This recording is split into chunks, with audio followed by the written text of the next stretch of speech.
Kā maksāt mazāk vai nemaz kapitāla ienākumu nodokli, ja pārdod mantotu īpašumu. Svarīgi, mantota nekustamā īpašuma vērtība nosaka pēc īpašuma vērtības, kas norādīta mantojuma apliecībā. Tādēļ jau pie mantojuma lietas kārtošanas pie notāra vajadzētu iesniegt notāram nekustamā īpašuma vērtētāja noteiktu īpašuma tirgus vērtību, nevis norādīt kadastrālo vērtību, kas tiks iekļauta mantojuma apliecībā.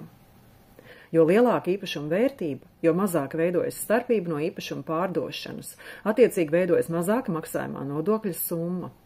Vēl svarīgi, likums paredz, ka nekustamais īpašums ir pārdevēja īpašumā no dienas, kad šis nekustamais īpašums ir reģistrēts zemesgrāmatā kā mantojuma atstājēja īpašums.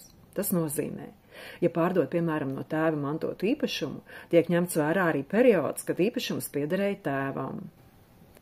Tātad, visticamāk nosacījums, ka nekustamajam īpašumam jābūt pārdevēja īpašumā vismaz 60 mēnešus, jau ir izpildījies.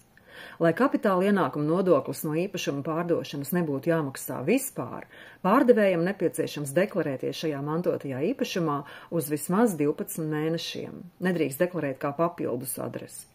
Pēc tam īpašumu var pārdot.